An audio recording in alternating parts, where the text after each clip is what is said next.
Vale? Ben, bueno, dos acordos da Xunta de Goberno desta mañán vou salientar algúns. Por un lado, unha licencia para a instalación dun ascensor na Rúa Mallou número 60, tamén para a construcción dunha vivenda unifamiliar na mesma Rúa Mallou, neste caso no número 59, tamén para a instalación dunhas pistas de pádel do acondicionamento dunha das naves industriales, concretamente na Rúa Polonia número 31, de unhas pistas de pádel,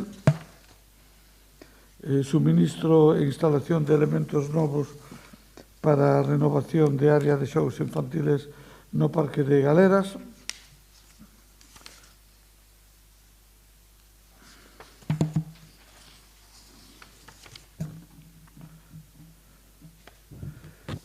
entendo que tamén ven en algún punto, pero non teño marcado, a orden de continuidade de servicio do servicio de contenedores de comedores escolares no CEIP de Santiago, hasta tanto non sea posible adxudicar o novo contrato. Ao punto 18, que ainda non chegara el, estaba demasiado precipitado. Antes hai o punto 17, que a resolución do TACAL pola cal inadmite os recursos presentados pola CIGA por unha empresa e polo Grupo Municipal do BNG o concurso para os contratos de prestación de servicios nos centros socioculturales, efectivamente o 18, e orden de continuidade dos comedores escolares. En materia de acción social está, como ven sendo habitual, a aplicación do convenio suscrito entre a FEGAN e a vicepresidencia primeira da Xunta para o funcionamento da UMAZ. Tamén unha solicitude dunha subvención á Xunta, a aprobación dos proxectos de obras de diferentes obras de pavimentación en diferentes parroquias de Santiago, Verdía, Amarantes, A Gracia, Marrozos, Sabugueira, por importe de 118.000 euros. E tamén a apertura do procedimento para a imposición de penalizacións na obra de Concheiros, pola demora na obra de Concheiros. Este acordo é compatible coa continuidade da obra. A obra debe continuar hasta o seu remate final. É un contrato que non está cumplido, non estará cumplido hasta que a obra non este entregada e recepcionada. Por tanto, a obra debe continuar, pero se abre o procedimento para a posible imposición de sancións. Este procedimento se inicia coa petición ao arquitecto director da obra dun informe completo no que consten os posibles incumplimentos, os retrasos, as causas dos retrasos e que causas serían imputables ao contratista. Unha vez recibido o informe do arquitecto director da obra, darase traslado deste informe á empresa constructora, a cal terá un plazo de 10 días hábiles para presentar as alegacións, aclaracións que considere convenientes. Unha vez presentada a contestación por parte da empresa constructora, emitirase un novo informe e en base a él se editará a resolución que proceda. Algo parecido a isto se fai con relación á Ponte de Vidán. Na Ponte de Vidán se convalidan as actuacións realizadas, se require a continuidade da obra e o seu remate o antes posible, e por parte da dirección facultativa deberá presentarse un informe no que se faga referencia aos retrasos, causas de retrasos, posibles causas de retrasos imputables ao contratista ou non. En función de eso tamén se lle dará audiencia ao contratista, e unha vez recibidas as aclaracións do contratista, pois se tomará a decisión definitiva en orden a aplicar as sancións que poideran corresponder de ser o caso. Bueno, isto quedou de si a Xunta de Goberno. Non sei se hai algunha pregunta.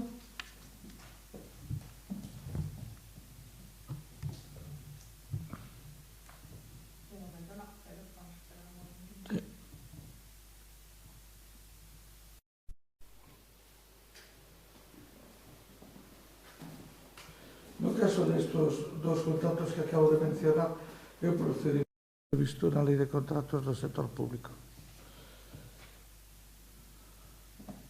Rosa, cando remata o contrato para os comedores escolares e por que non se sacou xa un novo prego? O que lle poderá informar con máis coñecemento de causa o concelleiro que leva esa materia, pero entendo que foron dificultades derivadas en parte das novas exixencias producidas como consecuencia do COVID, que supuxo unha alteración moi importante nas condicións de prestación deste servicio e que ao mesmo tempo nos plantexa un montón de indeterminacións porque non sabemos en que medida e por canto tempo en que condicións van a pervivir esas modificacións, esos cambios. Non o sabemos. En todo caso, que si sabemos é que supuxo unha alteración moi significativa das condicións de prestación do servicio con relación ás circunstancias que estaban previstos no contrato inicial. Pero isto todos esperábamos que houbera rematado xa e que estuveramos en un escenario de normalidade, pero iso a día de hoxe aínda non se produciu.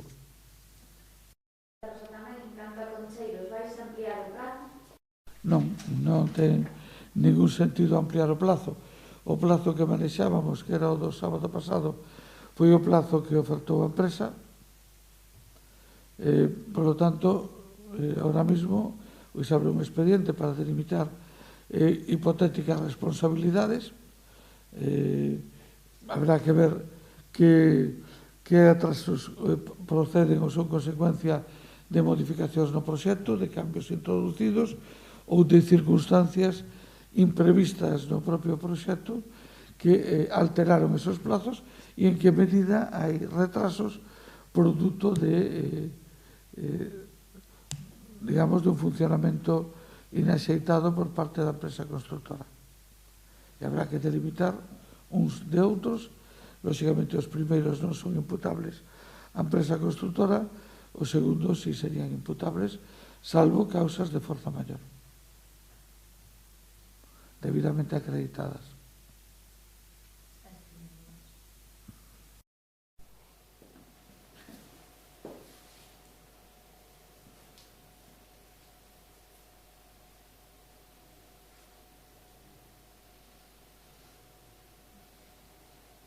Enténdese entón que o compromiso agora mesmo de remate da obra son eses 49 días maiores que pediu a empresa? Nin entendo, nin deixo de entender nada. É a empresa a que der o plazo do día 22, é a empresa a que pide esos 49 días.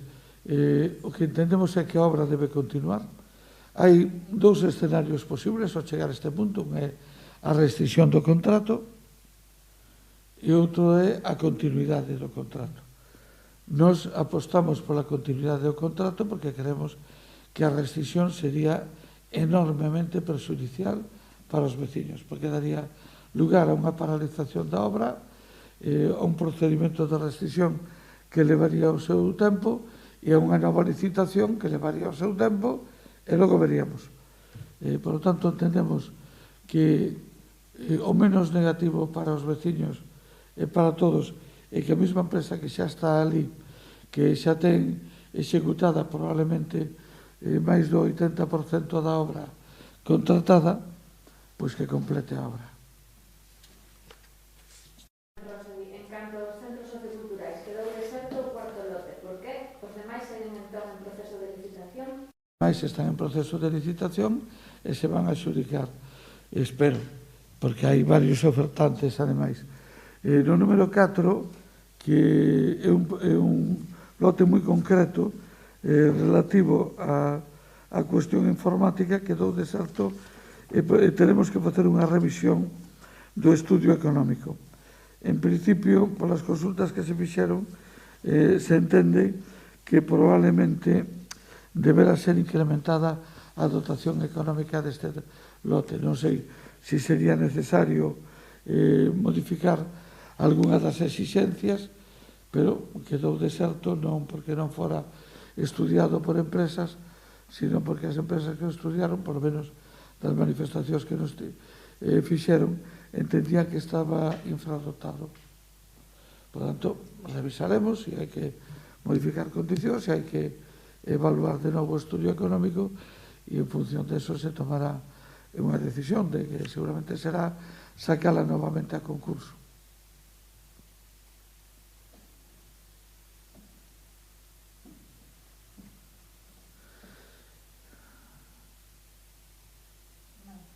Non hai nada máis. Bueno, pois un saludo moi cordial a todas e a todos e aquí estamos.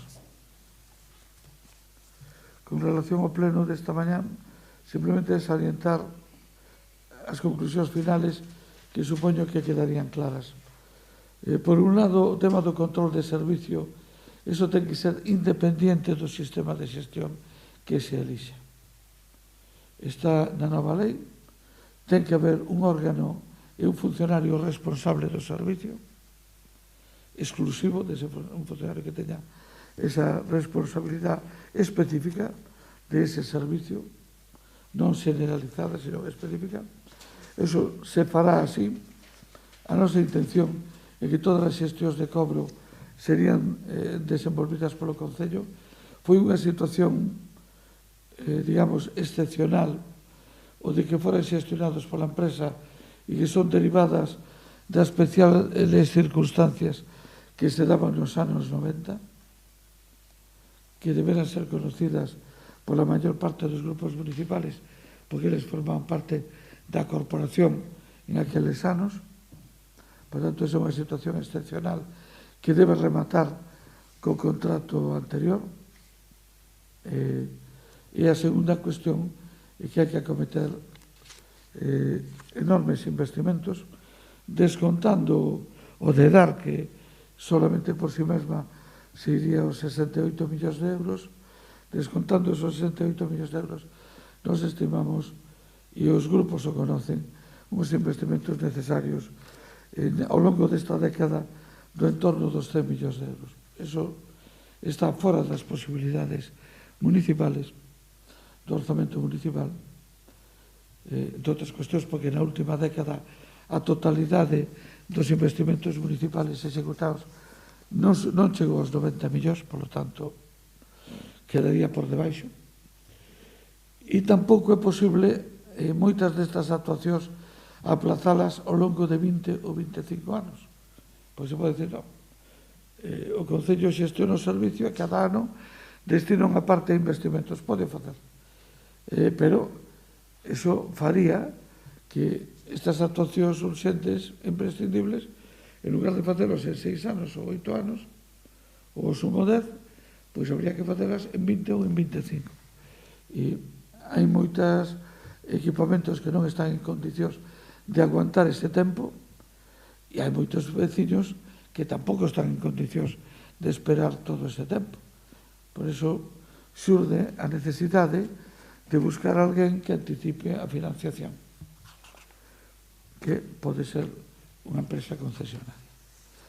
Ben, polo demais, máis nada. Moitas grazas.